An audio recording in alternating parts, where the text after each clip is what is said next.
All right, let's get started. Good morning, everybody. Welcome to Demystifying the Salesforce and Account Engagement Connector.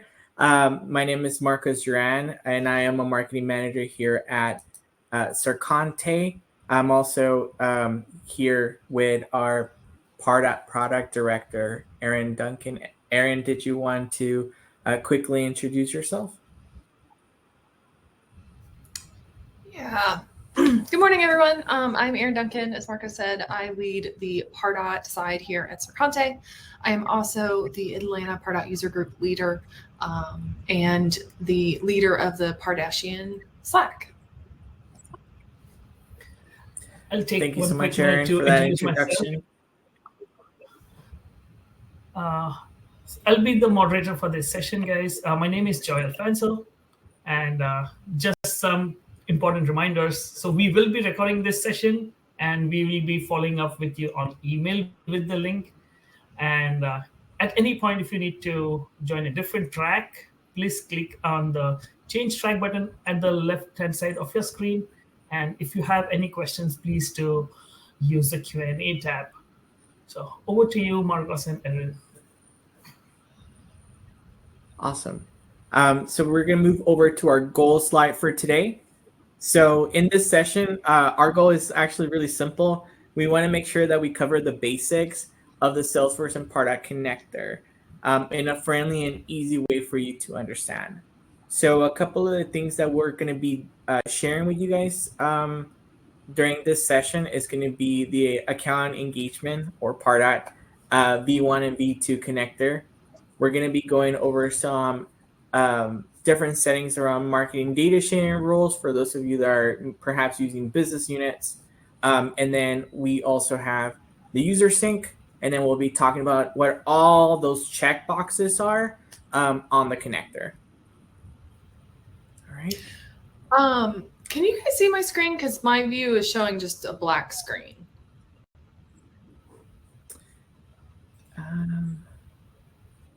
Mine is also showing a black screen. Okay.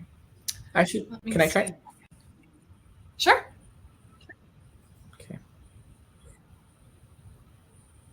Can you stop sharing? Sorry. I did.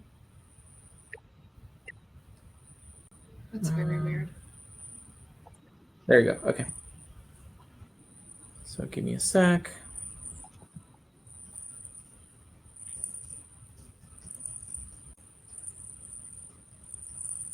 All right. And Joy, can you make sure you mute? There's some high-pitched feedback coming from you. All right, it's coming up. Give me a couple seconds. There you go.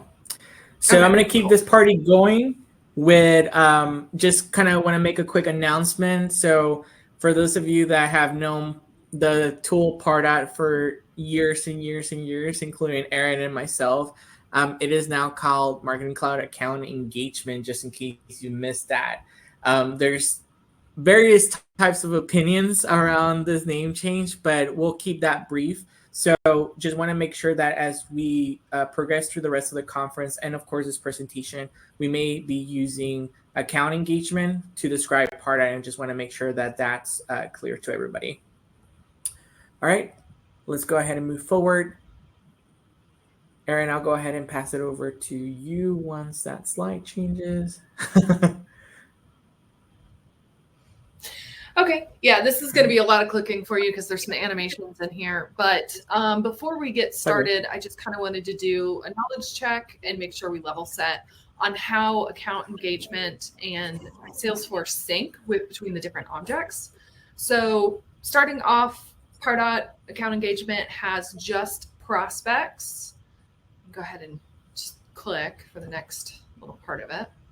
And then Salesforce has leads and contacts. So prospects, leads, and contacts have a bidirectional sync. So that means they send data back and forth to each other. Prospects can update lead and contacts and vice versa. Also on the Salesforce side, there are campaigns. Campaigns also have a bidirectional sync with lead and contacts, which means if A Pardot prospect has an associated lead or contact. It can also have campaign data that is sent down to the Pardot prospect. It can also update a campaign member because of that bidirectional sync.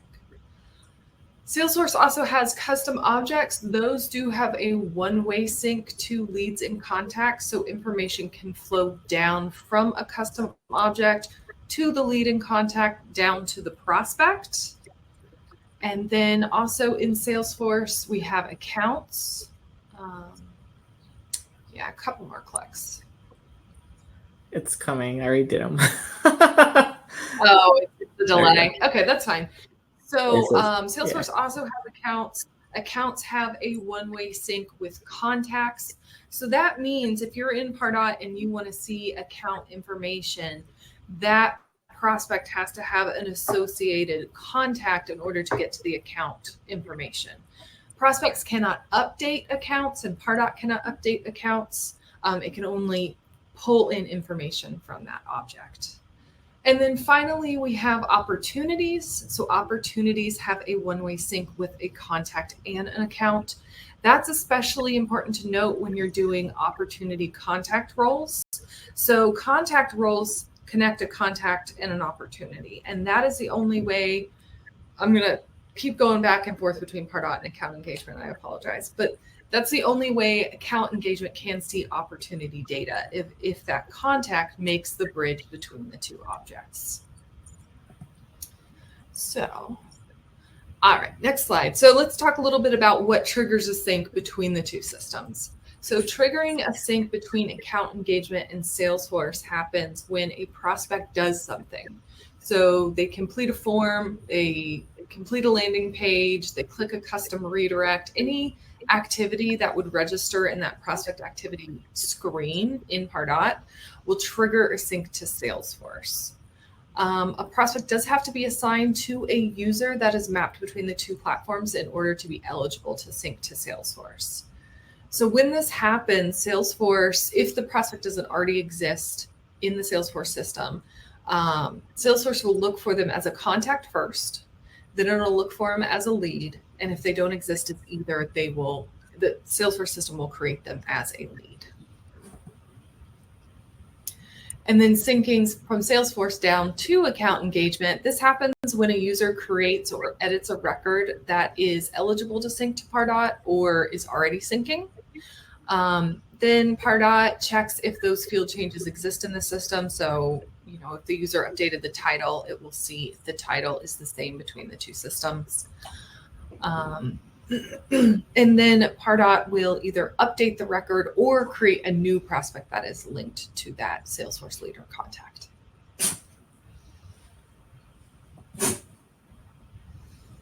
All right, so a couple notes on sync behavior. Again, account data will only sync down to account engagement when there is a contact that bridges between the two objects.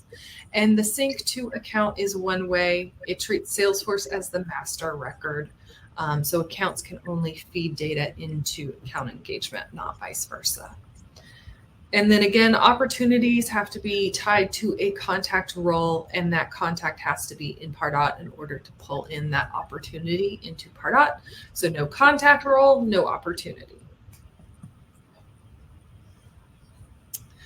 All right, so getting into the nitty-gritty of the connector, there are two versions of the connector.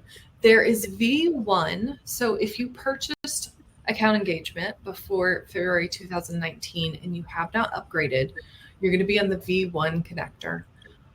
That connector relies on a connector user. So that's going to be one of your individual users will be the connector user. So account engagement can see whatever that user can see. Excuse me.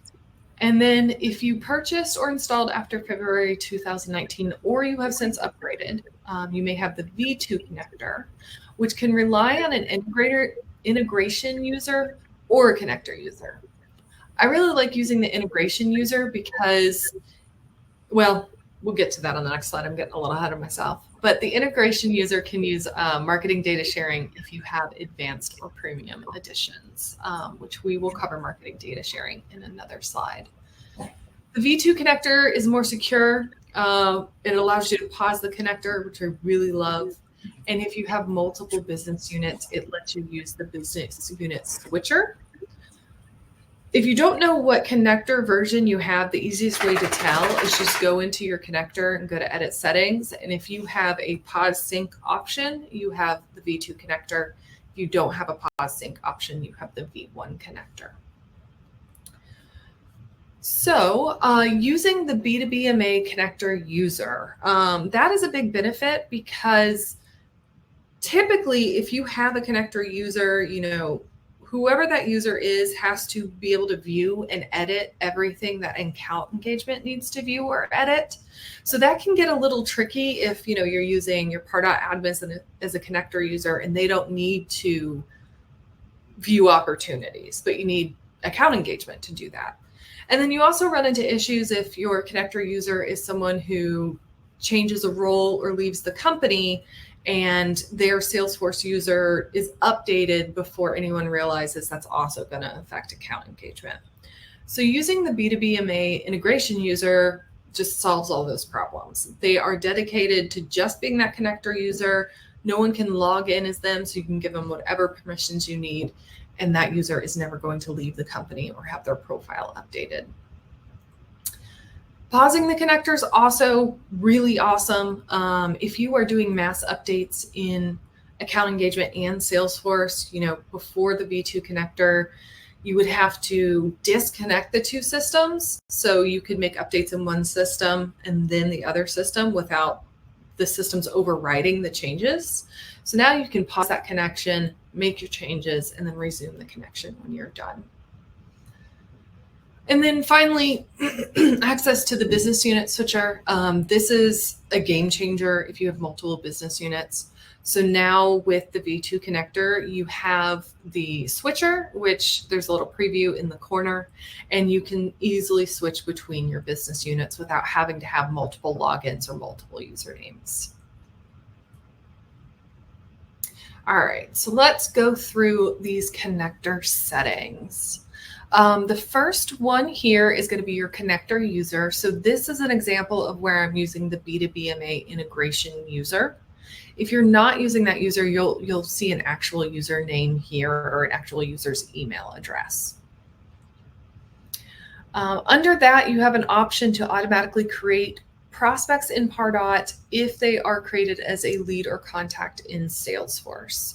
So I like to keep this on as long as all of your lead and contacts can be marketed to. This is only going to take in eligible leads and contacts, which just means they have an email address.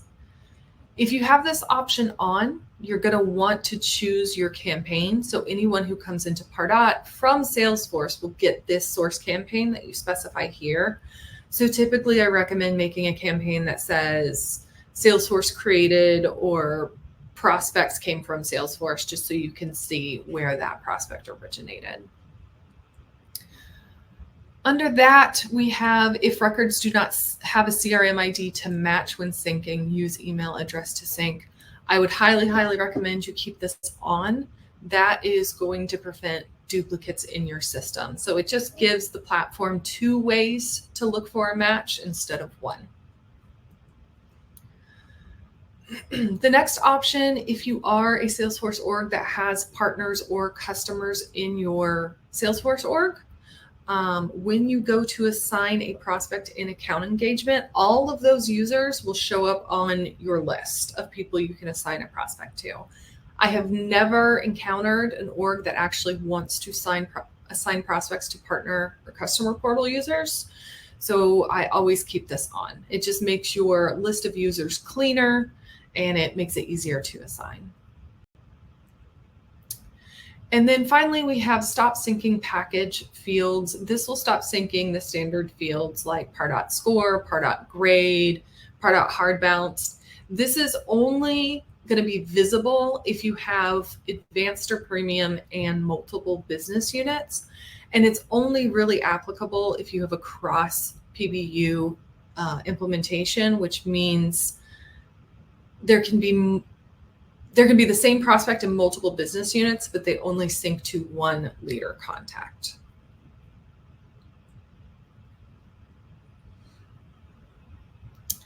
All right, below that section, we have some email logging choices. Most of these I turn off because what these options will do is every time an email is sent to a prospect, it will add a activity record on that lead or contact.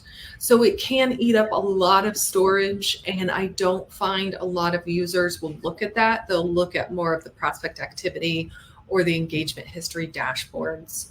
However, if you are using Engage, that may be something you want to consider turning on. Just talk to your sales team about whether or not they want to see that those emails as an activity.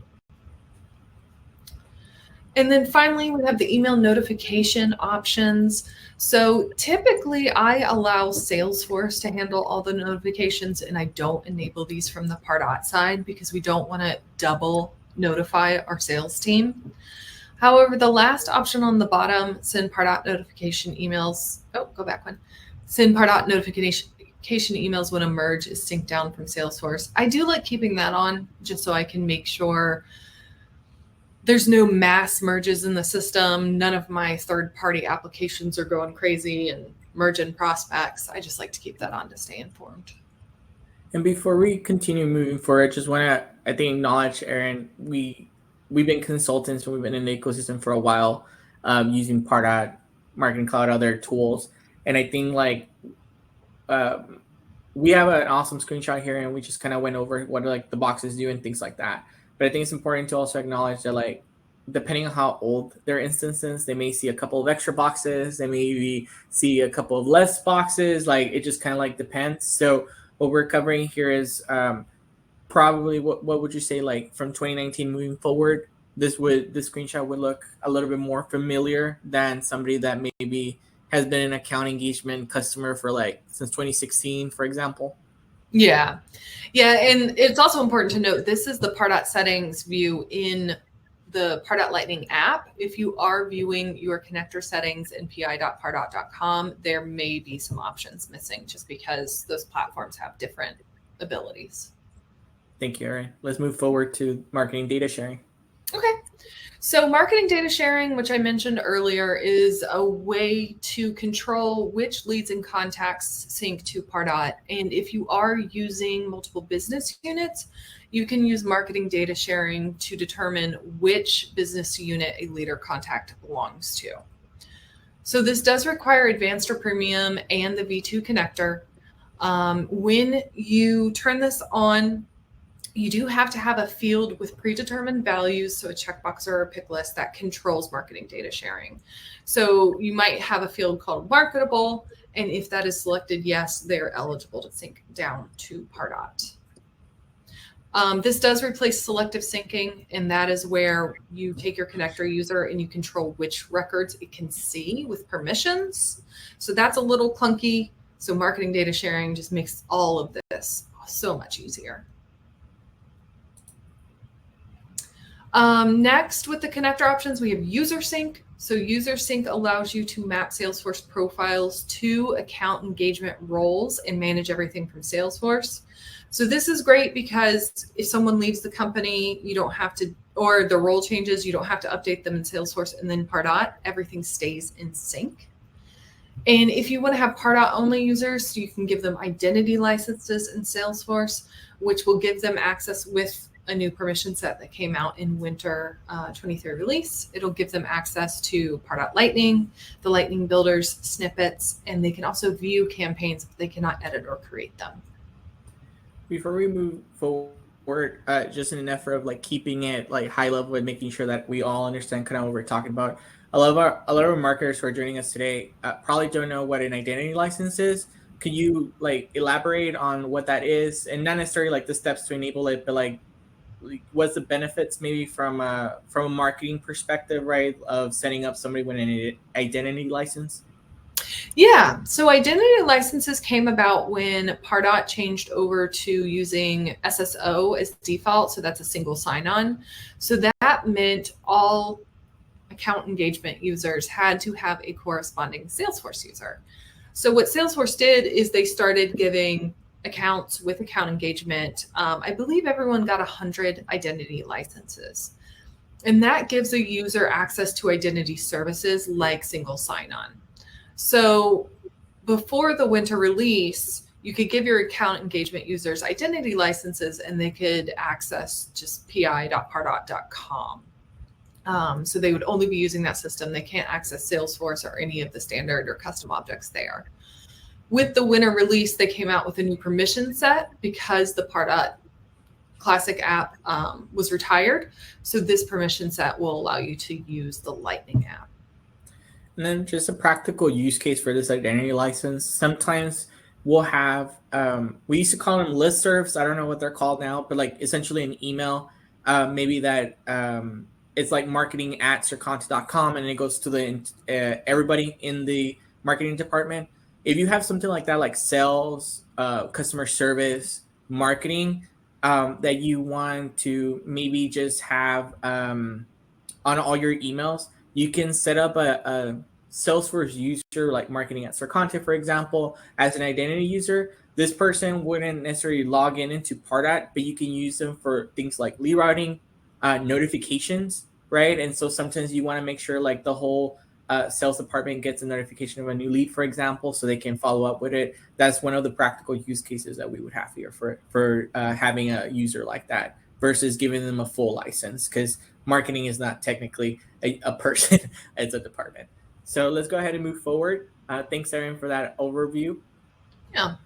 Yeah, so here's a preview of how you would set up user sync and account engagement. So when you go into your connector settings, there is a tab for user sync. You can enable it, and what it'll do is pull in all of your Salesforce profiles, and you can go through and select which profiles get Pardot access and what role they get. So here we have marketing users. Well, we have everyone as admins.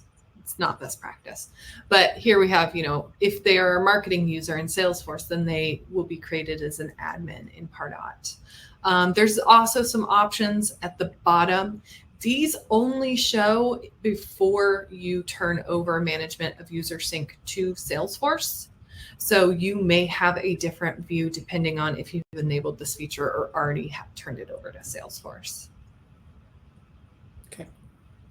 So if you have not enabled user sync and you are planning to do that soon, the best advice I can give you is first create an Excel chart, write out all your Salesforce profiles that are going to need account engagement access. And if you have, 5 users in this profile need access and these 5 don't, you may have to create some additional Salesforce profiles, but write all that out and then write the corresponding account engagement role. If you have multiple business units, I would also recommend writing out which business units each profile needs access to. And then if you are using account engagement groups for more granular control of folders in account engagement, I would also write that out. So once you have this map, it becomes much, much easier to enable everything. Right. I'll take it back on. Thanks, Erin, for that overview. Thank you, everybody, for using our poll. We're seeing that we have a good, healthy number of people. Some people never had experience, so hopefully with the connector, so hopefully this was useful. We have some people that are in there every day or a couple of times a week, so that's awesome. Here's just a quick health check, and this slides and the recording will be available early next week for everybody to be able to enjoy. So questions that Erin asked, like which connector are you on, right? Like this is an important question to find. Are you on V1 or V2? That's going to allow you to really determine what are the capabilities that you're going to be able to see and leverage the connector for. Who is your connector user? So again, Erin talked about for anybody who has inherited or maybe gotten Pardot account engagement from 2019 moving forward, you should have by default a B2B integration user. But it may be something else if you're slightly older in your tenure with account engagement.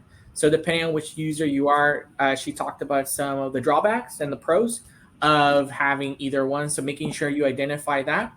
Are all your users mapped from Sales Cloud into account engagement? So something that people get worried about is if I map a user, oh my God, they're going to go in there and build emails, landing pages, and they're just going to mess everything up. That is not the case. Right, you can map somebody over, so you can assign them to, you can assign prospects to them, so you can send them notifications, so you can send email campaigns on their behalf, and they have no idea that they exist in that platform. So just making sure that we are clear on that it is divided, is not the same thing. It's important. How many prospects in account engagement are not in Salesforce? So under prospects tab, there's a filter that you can say not in Salesforce. Why are those people not in Salesforce? Maybe it's part of the strategy. Maybe nobody ever set up any mechanisms to move prospects for them to become leads, right, into Salesforce as a whole lead management process. How many prospects in account engagement are not assigned? Maybe you go check in Sales Cloud and you're like, this person is assigned to, Aaron Duncan, but Aaron Duncan isn't in Pardot. So like you cannot have the same data if the same attributes don't exist on both sides. Same thing with fields. And lastly, how many sync errors do we have? So under the connector, there's a section called sync errors. You don't get any notifications, you don't get anything, but ultimately sync errors are when things aren't lining up with Salesforce. Now, we didn't go into that in a whole lot of detail or really at all in this session, but there will be other sessions during the next 3 days. And also, if you didn't know, this is our third year, so there's a couple of other sessions that you can watch on demand today to go ahead and they talk about a little bit more about sync errors and person accounts I saw a question for. So feel free to go and check those out. Additionally, Aaron is going to be joining us in the Genius Bar. Genius Bar is a free 20-minute consultation for all Dreaming attendees. So if you want to take advantage of that, go to the Sponsor and Resources tab, and you'll be able to book a meeting with her or one of the other people on the team. You can also find her on Trailblazer community groups such as myself as well. We're both community user groups, or you can follow us on LinkedIn and Twitter. We'll have some resources, and we just want to also give special thanks to all of our sponsors. We have about 2 minutes left. I'm going to quickly go over to the Q&A tab and see if we can answer any last-minute questions. Aaron, some people are asking about duplicates. Can you talk about the famous AMC or AMCIA? I know you're very passionate about that topic. Yeah, I don't love it. So AMC means allow multiple prospects with the same email address. So if you've been using Pardot for years and years and years, that used to be optional. And that was used where you couldn't have duplicate Pardot prospects. However, to make Pardot account engagement more similar to Salesforce, AMC is now enabled for everyone, and you can't go back to having it disabled. That does cause an issue with Pardot prospects being duplicated at sometimes. So if a prospect comes into Pardot and they're not eligible to sync to Salesforce, but in that time someone creates them as a lead or contact on the Salesforce side, that can be duplicates in your system. There is not a great way to avoid that besides doing regular data management and cleanup. I'm trying to think. I mean, the best advice I can give you is in your connector, turn on to allow prospects to match leader contacts on CRM ID and email address. So that will help a little bit, but there's no foolproof way to just say prevent all duplicates. Also, for anybody who has had a connector that I believe is 2018 or older, you would have an option to either allow multiple records with the same email address to be allowed, and that can still be off if you still have it off. But anybody who essentially has bought Pardot for the last 3 years, this is just enabled. So we're seeing kind of duplicate management. This needs to be handled on both sides. It isn't just a Pardot issue. Pardot actually does really good job on the form, from the forms perspective, to try to dedupe for you based on cookies. Where normally we see issues is when a sales team wants to create a lead for the same person multiple times, right? And they do that manually. So that's one possibility. Or if you have integrations or you're doing imports to either side of the platform and you're not matching correctly, those are usually opportunities for mishap in your data. We're about to get kicked off to the next meeting. Good luck. Have a good rest of your day. You sign up for a Genius Bar with Aaron session. And we'll see you around in the rest of the sessions for Marjorie. Thank you all so much. Thank you.